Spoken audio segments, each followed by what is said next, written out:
Yung tirang, ito yung tira namin sa pritong isda, hinimay-himay ko na.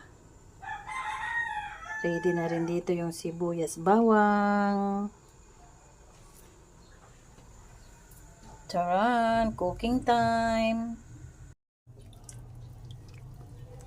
Ayan, nilagay ko na yung talong. Timplado ko na rin yan.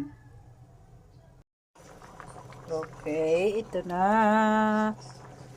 Lagay na natin yung malunggay. Sangkulo na lang yan. May ano din, oh, nilagyan ko pa ng ano, dry nga armang.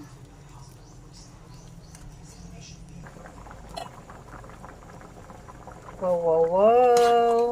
Ito na, luto na ang ating ulam. Mga nang kakabsat, kaunagit mga sangkay. Yummy!